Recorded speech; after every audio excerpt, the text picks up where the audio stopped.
Assalamualaikum warahmatullahi wabarakatuh. Ustaz, saya seorang ibu rumah tangga, sudah menikah. Pasti sudah menikah karena antum ibu rumah tangga. Iya. Sudah menikah 10 tahun, saya sudah tidak memiliki rasa cinta. Ini masalahnya. Saya sudah tidak memiliki rasa cinta pada suami saya. Karena suami saya setiap nyelesain masalah selalu kasar, menghina, bentak, bahkan mukul. Lempar barang ke kepala. Tiap bulan pasti ada. Bicara baik-baik dan senyum juga masih suka dibentak.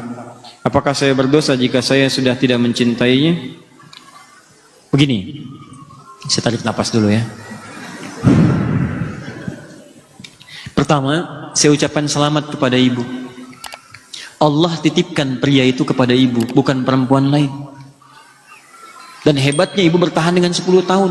Dibentak-bentak, dilempar. Anda bayangkan, perempuan lain mungkin dilempar sehari, sudah nggak kuat. Ibu 10 tahun tuh. Ya, luar biasa. Saya ucapkan selamat, yang dipilih ibu bukan perempuan yang lain. Berarti ada hikmah terbesar yang ingin Allah berikan kepada ibu. Seperti Allah titipkan Fir'aun kepada Asia. Karena yang kuat cuman Asia, yang kuat cuman ibu, bukan perempuan yang lain. Karena itu dititipkan kepada ibu, karena ada nilai-nilai kemuliaan yang tidak ibu bayangkan sebelumnya. Pertama, teman-teman sekalian, perhatikan sini. Rumah tangga itu bagian dari dakwah. Bukan sekedar dakwah biasa, tapi bekal untuk mencari kemuliaan akhirat. Lihat sini. Rumah tangga itu sesungguhnya bekal berpartner, bekerja sama untuk mencari kemuliaan akhirat. Tapi banyak orang keliru kemudian menggunakan dan mengelola perangkat akhirat ini sehingga melihatnya hanya sekedar kebutuhan dunia saja. Maaf.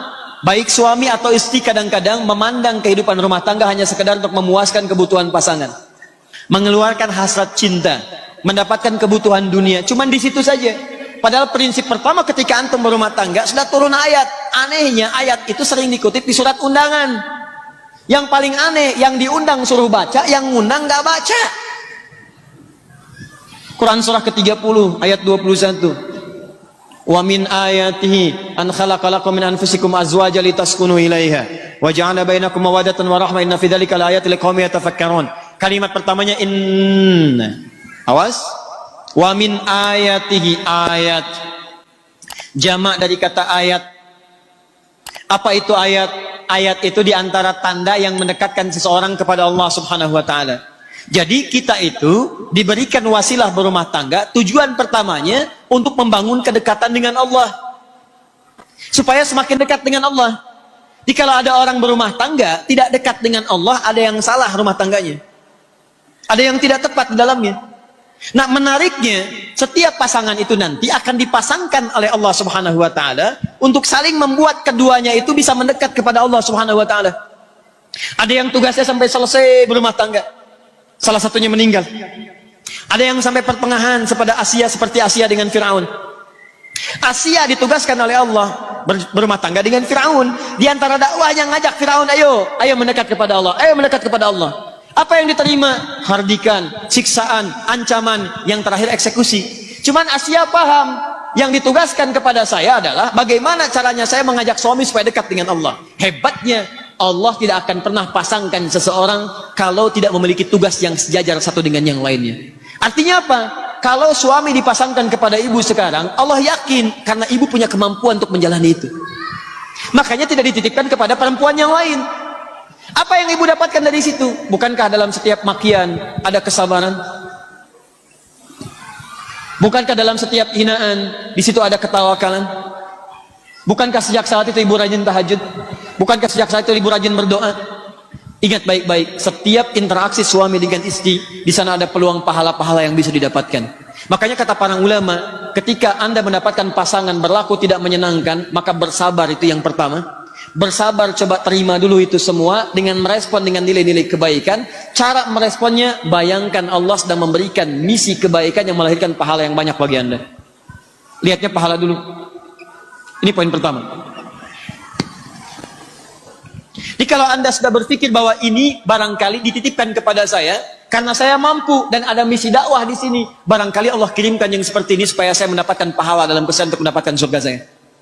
Kalau cara berpikirnya bukan berpikir yang maaf intimidatif, tapi berpikirnya pada yang positif, oh, Allah sedang menguji saya, maka Anda akan merespon dengan penuh semangat untuk memperbaiki diri lagi. Ini bagian yang pertama. Ya, ibu bukan orang pertama, karena zaman dulu pun sudah ada yang seperti itu. Ada. Ini kebalik, Bu, istrinya yang susah, suaminya sabar, dilayani. Ketika tetangganya mengadukan, ini kisah nyata. Ketika tetangganya mengadukan, kenapa engkau bertahan dengan perempuan seperti itu? Dia kan nggak baik. Langsung dia menyelah. Akhil karim, berpikirlah yang mulia. Allah sudah dekatkan surga ke rumah saya. Kenapa engkau mencoba menjauhkannya? Lihat cara berpikirnya. Allah sudah mendekatkan surga ke rumah saya. Kenapa engkau berpeluang menjauhkannya? Jangan jauhkan. Karena dia melihatnya ini sebagai surga saya nih. Ya, dia titipkan kepada saya bisa melayani dia. Dia marah, saya dapat kesabaran. Saya doakan dia. Nah, dia berpikir dengan marahnya pahala diberikan. Dan dia merasa, oh ini mungkin Allah tugaskan pada saya untuk merubah dia. Sampai titik kesanggupan saya. Kalau sampai saya meninggal, berarti di situ akhir pengabdian saya. Kalau di jalan dia membuat saya jauh dari Allah, dilarang sholat, dilarang ini, dilarang itu, maka Allah turunkan syariat yang berikutnya. Apa itu? Ada mediasi. Quran surah ke-4 ayat 34. Komunikasi dulu. Kalau sudah kurang baik, coba berpisah sementara waktu untuk saling merenung. Kalau juga belum ada solusinya, kemudian beri pelajaran yang membuat mengerti. Ya, ketika tidak dimasakkan bagaimana responnya, ketika dipisahkan bagaimana responnya. Kalau masih belum mengerti juga, cari orang baik untuk menyatukan. Ayat 35-nya. Lihat baik-baik, wa in khiftum shiqaqa bainihima fab'athu hakaman min ahli wa hakaman min ahliya. Kalau semua sudah ditempuh, Allah kasih jalan keluar. Tugas kamu selesai sampai di sini, ya silahkan kerjakan, tingkatkan ibadah yang lain. Mungkin suami kamu akan mendapatkan pencerahan dari yang lain. Semua jalannya ada. Tapi jalan yang pertama, jangan pernah berpikir untuk berpisah dahulu. Cara berpikirnya adalah, mungkin bukan cinta yang Allah tugaskan kepada saya, tapi surga yang sedang Allah turunkan kepada saya. Kalau cara berpikirnya begitu, nyaman. Ada yang ditukar, Bu, suaminya, maaf ya, dibanding saya, wah, masih ganteng tengkuis tuh lah pokoknya. Ya. Istrinya cantik luar biasa, dibanding ibu masih cantik dia. Anda kebayang nggak? Jadi suaminya cantik luar biasa, cantik indah. Istrinya cantik. Gara-gara antum sih kenal Firaun. Ya. Istrinya cantik luar biasa, cantik, elok, indah. Kalau ditatap wajah tidak berpaling, mata tidak berkedip. Suaminya dibanding saya masih ganteng tengguis tuh. Ya nggak usah pada diri sendiri, pokoknya jauh lah pokoknya. Anda tahu apa yang terjadi teman-teman? Tiba-tiba suaminya bertemu dengan istri sudah dandan tuh. Lihat cara berkehidupannya.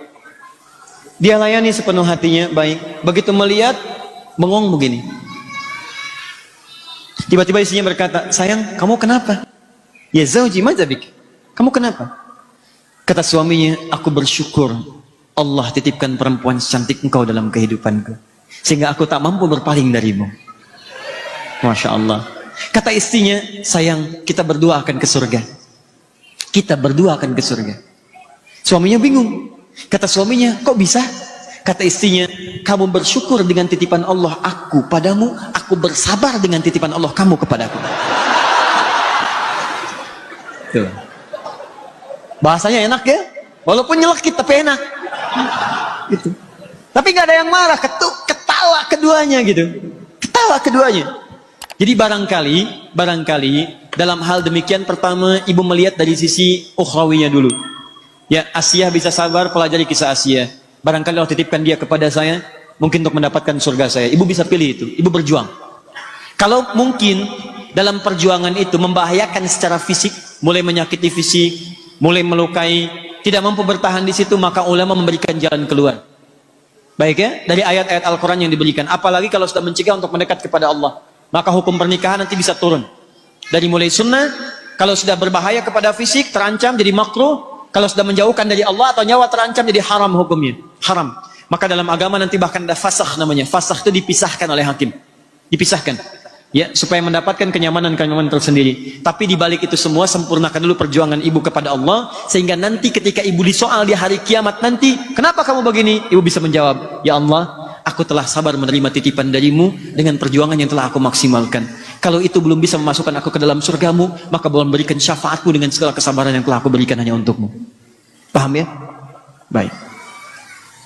Nanti kalau besok-besok seperti itu lagi, dengan yang pelan, malam-malam ibu bangun. caranya? Doakan. Sujud kepada Allah, doakan, minta, ya Allah, Engkau tidak titipkan suami ini kepada yang lain tapi kepada aku. Dan aku mau mengetahui bahwa Engkau lebih sayang kepada hambamu dengan siapapun yang ada di muka bumi dan langit ini. Maka mohon dengan segenap sayangmu ya Allah, sentuh hatinya untuk berubah, berikan kelembutan pada jiwanya. Minimal mohon ya Allah, jadikan sebelum kami menghadap kepadamu, pasangkan kami dalam mawaddah, sakinah dan rahmah. Bangun, bangun, bangun. Saya yakin dari sekian yang bangun itu akan ada perubahan dan dampak dalam kehidupan. Saya berdoa semoga Allah muliakan ibu dan